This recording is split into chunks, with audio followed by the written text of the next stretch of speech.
The idea of this report was to summarize some expectations and recommendations on transatlantic relations as our position ahead of the elections next year on both sides of the Atlantic. Our imperative is to send a clear message on how we see our cooperation and what it should be in the months and years to come to protect this long-standing fundamental alliance and make it as resilient as possible to the various elections outcomes. Strong transatlantic cooperation is founded on the principle. O cooperare solidă transatlantică se bazează pe principiul că parteneriatul la nivel de leadership și responsabilitățile comune sunt necesare pentru a face față crizelor multiple de ambele părți ale Atlanticului.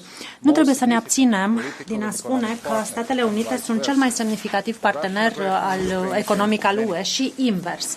Războiul Rusiei împotriva Ucrainei a schimbat multe lucruri. Este cel mai direct atac împotriva dreptului internațional și exemplul cel mai clar de inversare a sistemelor de la căderea zidului Berlinului.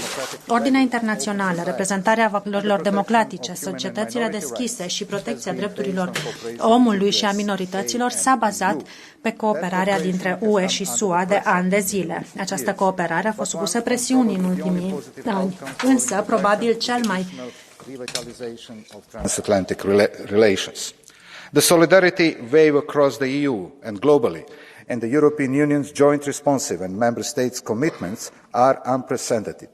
We stood united in the most challenging times, and this crisis has proven it once again. It's essential to emphasize that we see the difficulties with approving new tranches of help in Congress, and we are still awaiting the outcome of the Council. Standing together against Russia's war of aggression and helping Ukraine will be even more crucial in the months to come and must remain our joint commitment. Overall, our relations have been in good shape lately.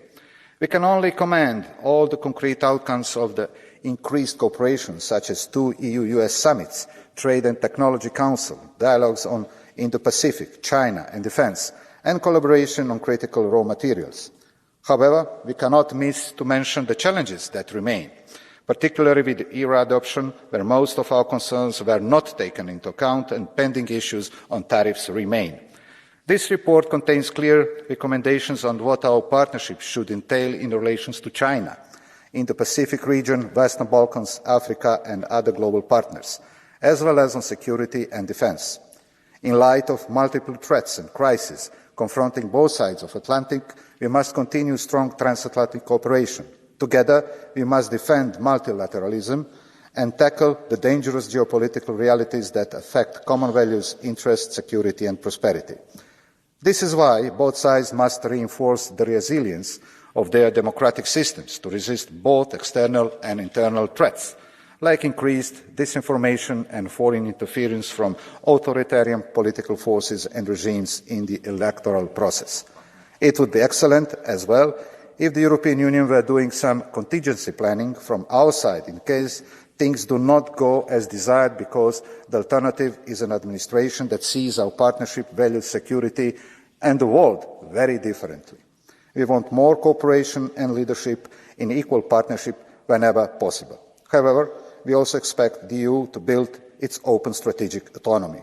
The strong European Union is the best answer to all challenges and also the best partners for the United States. Thank you. Thank you very much, Mr. Picula. Now, on behalf of the Commission, the High Representative, Mr. Borrell Fontelles.